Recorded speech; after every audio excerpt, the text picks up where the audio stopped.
बिस्मिल्लाहिर्रहमानिर्रहीम। अस्सलाम वालेकुम दोस्तों। तो आज मैं एक ऐसा नुस्खा लेकर आ चुका हूँ जिस नुस्खे को इस्तेमाल करने के बाद अगर आपके कमर में दर्द रहता है, पट्ठों में दर्द रहता है, जोड़ों में दर्द रहता है, या आपको नज़र की थोड़ी कमज़ोरी है, हाफ़्ज़े की कमज़ोरी है और इसी तरह जिस्म में दर्द रहता है, थोड़ा सा चलते हैं थक जाते हैं और थकावट जल्दी आपको आ जाती है, तो ये नुस्खा इस्तेमाल करेंगे तो इंशाअल्लाह इस नुस्खे की वजह से आपके ये तमाम दर्द और तमाम परेशानियां ख़त्म हो जाएंगी। ये नुस्खा बहुत ही आसान है और बहुत ही कम पैसों में आप इसको आसान तरीके से घर में बना सकते हैं। ये नुस्खा जो है एक मीठे की तरह बनाया जा रहा है ताकि आपके लिए इसको खाना भी आसान हो और इस्तेमाल करना भी आसान हो। तो आज हम बनाएंगे बाजरे की खीर, और बाजरे की खीर ये इतनी फ़ायदेमंद है, अगर मैं आपको इसके फ़ायदे बताना शुरू करूँगा तो वीडियो बहुत लंबी हो जाएगी। और मेरा यही मकसद रहता है कि मैं आपको कम से कम वक्त में ज़्यादा से ज़्यादा कुछ सिखा सकूँ। तो बहुत ही आसान रेसिपी होने वाली है और बहुत ही हेल्पफुल होने वाली है हमारी ये रेसिपी। तो आपने इस वीडियो को पूरा देखना है ताकि आप इसको अच्छे तरीके से समझ सकें और बना सकें और इससे फ़ायदा हासिल कर सकें। तो बगैर टाइम ज़ाया किए वीडियो को स्टार्ट करते हैं।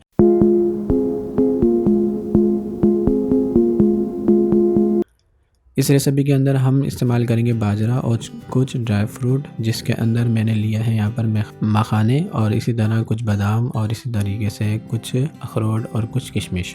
तो इस रेसिपी को बनाने के लिए इन चीज़ों की ज़रूरत पड़ेगी। तो आपने क्या करना है, जो मैंने बाजरा लिया था ये 5 से 6 घंटे भिगोया हुआ बाजरा है और 5 से 6 घंटे इसको भिगे हुए हो गए। अब आपने क्या करना है, इस बाजरे का पानी आपने ये भिगोया हुआ जो पानी था वो गिरा देना है और इसको धोकर आपने एक मग के अंदर, जूसर मग के अंदर इसको आपने डाल देना है और साथ ही इसमें एक चाय वाला कप जो है आपने पानी शामिल कर देना है और इसको ग्राइंड कर लेना है।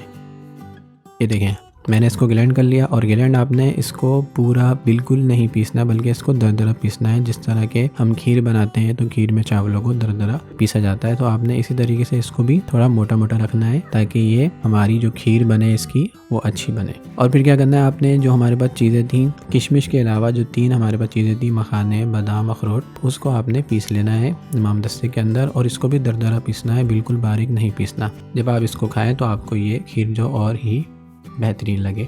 हमने क्या करना है, इसको पीस लेना है। मैं पीस लेता हूँ। किशमिश को हमने छोड़ देना है, किशमिश को हमने साबुत डालना है। इसको आप पीस के रख लें।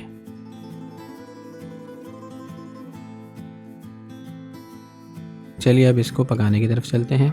मैंने यहाँ पर एक कढ़ाई ले ली और उस कढ़ाई को मैंने बिल्कुल लो फ्लेम पे रख दिया और उसके बाद इसके अंदर मैंने जो हमारा ग्राइंड किया हुआ बाजरा था उसको ऐड कर दिया। और बाजरा डालने के बाद हम इसको बिल्कुल लो फ्लेम के ऊपर अच्छी तरीके से 2 मिनट तक पकाएंगे।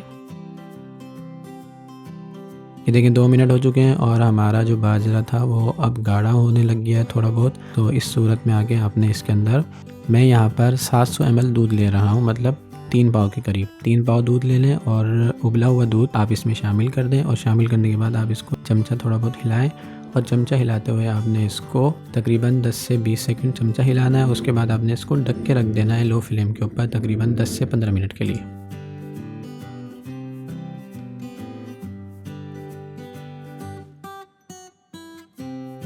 ये देखिए 10 से 15 मिनट के बाद ये कुछ गाढ़ा हो गया। और अब इस सूरत में आगे आपने क्या करना है, जो हमने ड्राई फ्रूट को पीसा था वो आप शामिल कर दें। किशमिश को अभी शामिल नहीं करिएगा और आपने इसको अच्छे तरीके से मिक्स करना है।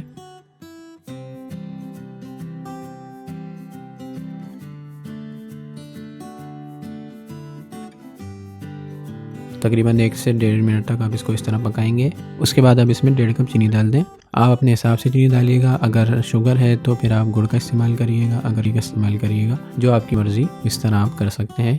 ये इसलिए ऐड की है कि इसके अंदर मिठास आ जाए और ये खाने में जो है परफेक्ट लगे। उसके बाद आपने इसके अंदर किशमिश को ऐड कर देना है और किशमिश ऐड करने के बाद आपने इसको अच्छे तरीके से पकाना है। फ्लेम हमारा लो ही रहेगा, फ्लेम आपने नहीं बढ़ाना। और अब इसमें डाल दें 1/2 टीस्पून इलायची पाउडर ताकि इसके अंदर खुशबू, हमारी जो खुशबू है वो बेहतरीन हो जाए। उसके बाद मिक्स करके आप इसको ढक के रख दें 5 से 6 मिनट के लिए। 5 से 6 मिनट के बाद ये देखें ये बहुत गाढ़ी हो चुकी है और हमें इतनी इसकी थिकनेस चाहिए थी। ज़्यादा गाढ़ा नहीं करेगा, उससे फिर ये होगा कि अगर इसको हमने ज़्यादा गाढ़ा कर दिया फिर ये ठंडे होने के बाद भी और गाढ़ी होगी। तो आपने इसको क्या करना है, इसकी ये थिकनेस रखनी है, इससे ज़्यादा इसको गाढ़ा नहीं रखना। ये देखें हमने इसको एक बाउल में निकाल लिया। ये देखें हमारी जो है बाजरे की खीर, जो कि पट्ठों और कमर दर्द, जोड़ों का दर्द और इसी तरीके से हड्डियों के दर्द के लिए बहुत मुफीद है। ये रोज़ाना आप 2 चमचे खाएं और आप इसको फ्रिज में रख दें और रोज़ाना इसके 2 चमचे इस्तेमाल करें। इंशाल्लाह 1 हफ़्ता इस्तेमाल करने के बाद आप इसका रिज़ल्ट खुद देखेंगे कि आपके जोड़ों और कमर दर्द और जिस्म के दर्द और थकावट, वही तमाम की तमाम जो परेशानियाँ और बीमारियाँ हैं इंशाल्लाह इसको खाने के बाद वो दूर हो जाएंगी। और वैसे भी बाजरा जो है बहुत ताकतवर चीज़ है और ये गर्म भी होता है, और चूँकि सर्दियाँ चल रही हैं तो सर्दियों में ये जो है हमारा नुस्खा बहुत ही फ़ायदेमंद होने वाला है और इस नुस्खे को आप ज़रूर इस्तेमाल करिएगा। इंशाल्लाह दुआ में याद रखेंगे। तो ये देखें इसका लुक, फाइनल लुक। उम्मीद है कि वीडियो पसंद आई होगी। वीडियो पसंद आएगी फिर में वीडियो को लाइक करें, दोस्तों में शेयर करें। मिलते हैं नेक्स्ट वीडियो में किसी अच्छी रेसिपी के साथ। तब तक के लिए मुझे इजाज़त दीजिए। अल्लाह हाफिज़।